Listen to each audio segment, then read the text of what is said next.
আসসালামু আলাইকুম। জাতীয়তাবাদী দল বিএনপি, বিএনপিতে কোনো যোগ্য ব্যক্তি নাই। বিএনপি সরকারে যোগ্য ব্যক্তির অভাব। বিএনপিতে কোনো যোগ্য ব্যক্তি নাই, বিএনপি সরকারে কোনো যোগ্য ব্যক্তি নাই। এ কথা শোনার পর যারা বিএনপি পন্থী আছেন তারা হয়তো আমাকে মনে মনে গালি দিচ্ছেন, আবার কেউ কেউ প্রস্তুতি নিচ্ছেন কমেন্টসে আমাকে গালি দেবেন। তবে গালি দেওয়ার পূর্বে সম্পূর্ণ আলোচনাটা শুনেন। তারপর যদি মনে হয় আমি গালি খাওয়ার মতো কোনো তথ্য দিচ্ছি তাহলে গালি দিয়েন, কোনো অসুবিধা নাই। আর যদি মনে হয় অপ্রিয় হলেও এটাই সত্য তাহলে কমেন্টসে সেটাও বলে দিয়েন। বিএনপি দলে কোনো যোগ্য ব্যক্তি নাই, বিএনপি সরকারে যোগ্য ব্যক্তির অভাব। এটা আমার মন গড়া কথা না। আমি আজকের আলোচনাতে এই ভিডিওতে হাতে নাতে প্রমাণ করে দেব বিএনপি অযোগ্য রাজনৈতিক দল, বিএনপি সরকারে যোগ্য ব্যক্তির অভাব।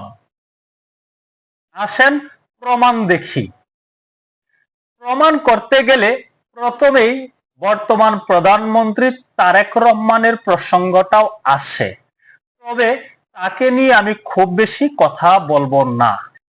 তিনি মাঝে মধ্যেই কিছু হাস্যকর কথা বলেন, জনগণের হাসির খোরাকে পরিণত হয় তার কিছু কথা।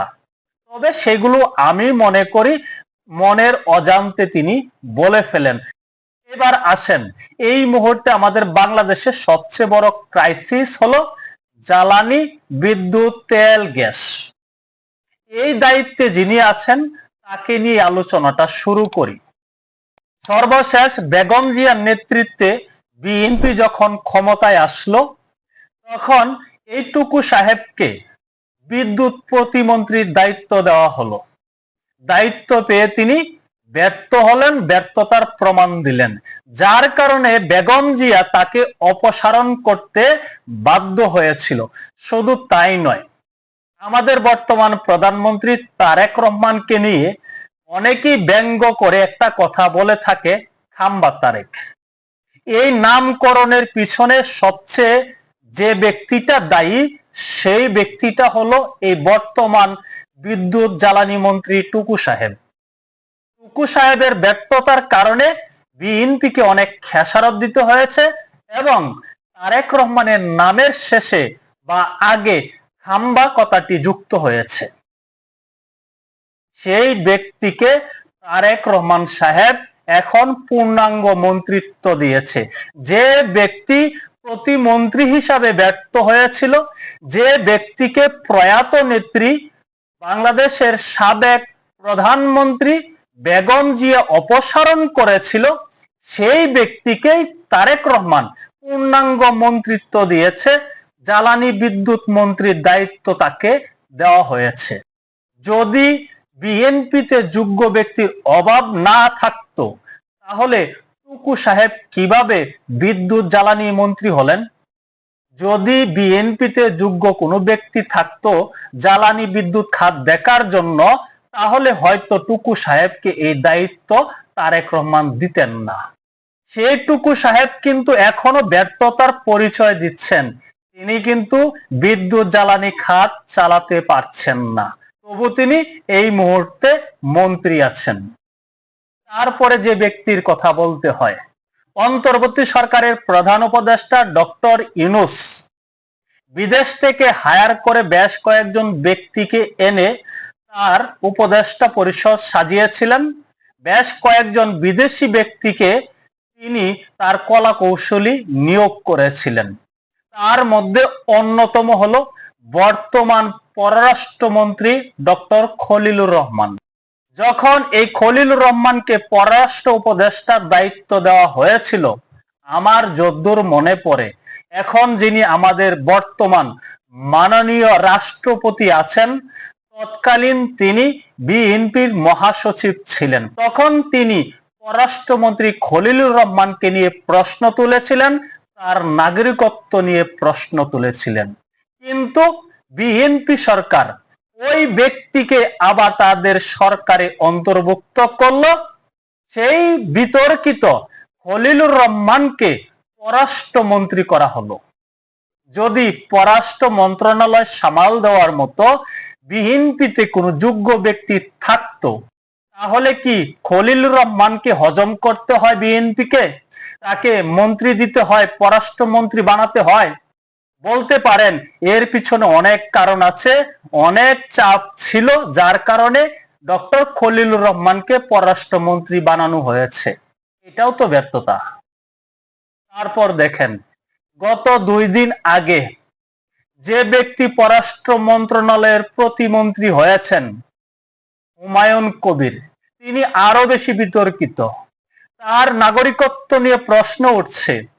তিনি মাত্র 2.5 বছর বয়সে লন্ডন পাড়ি জমিয়েছিলেন। তিনি মূলত লন্ডনের নাগরিক। সেই ব্যক্তিকে তারেক রহমান সাহেব পররাষ্ট্র মন্ত্রণালয়ের প্রতিমন্ত্রী করেছেন। এটাই বড় প্রমাণ বিএনপি সরকারে কোনো যোগ্য ব্যক্তি নাই। তারপর আসেন তৃণমূল বিএনপি। তৃণমূল বিএনপিতেও কোনো যোগ্য ব্যক্তি নাই। এটা আমার কথা না, আমি প্রমাণ করে দিচ্ছি তৃণমূল বিএনপিতে কোনো যোগ্য ব্যক্তি নাই। বর্তমান সংসদের ডেপুটি স্পিকার কায়সার আহমেদ সাহেব বলেছেন, স্কুল কমিটিতে কোনো রাজনৈতিক দলের ব্যক্তি থাকতে পারবে না। স্কুল কমিটিতে কোনো রাজনৈতিক দলের ব্যক্তি থাকতে পারবে না। আচ্ছা ভাই, আমাদের বাংলাদেশের প্রেক্ষাপটে কোনো নিরপেক্ষ ব্যক্তি আছে? প্রত্যেকটা ব্যক্তির ভিতরেই কোনো না কোনো রাজনৈতিক মতাদর্শ বিদ্যমান। এটাই তো প্রমাণিত হয় রাজনৈতিক দলের ব্যক্তিরা অযোগ্য, তাই তারা স্কুল কমিটিতে থাকতে পারবে না। সে নিরপেক্ষ দায়িত্ব পালন করছে কিনা সেটাই তো মুখ্য বিষয়। কিন্তু এখানে ডেপুটি স্পিকার কায়সার আহমেদ বলছেন কোন রাজনৈতিক দলের ব্যক্তি স্কুল কমিটিতে থাকতে পারবে না।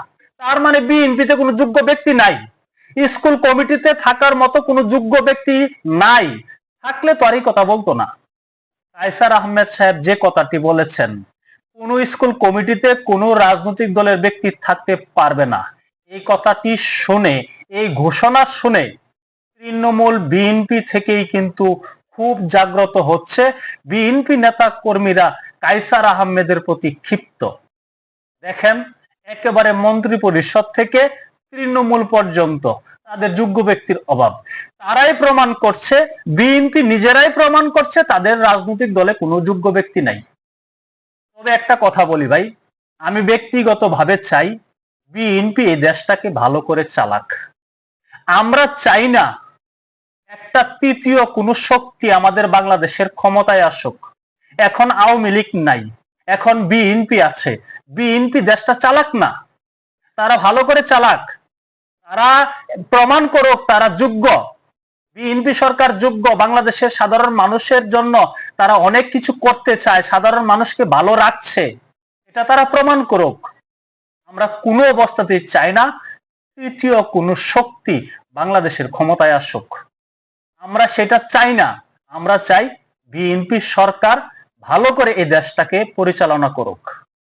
কিন্তু তারা যেভাবে বিদেশিদেরকে হায়ার করে এনে, বিতর্কিত ব্যক্তিদেরকে হায়ার করে এনে এই সরকারে বসাচ্ছে, তাতে কিন্তু সাধারণ মানুষ ক্ষিপ্ত হচ্ছে, সাধারণ বিএনপি নেতাকর্মীরা ক্ষিপ্ত হচ্ছে, তৃণমূল নেতাকর্মীরা ক্ষিপ্ত হচ্ছে, কিন্তু তারা প্রকাশ্যে বলতে পারছে না।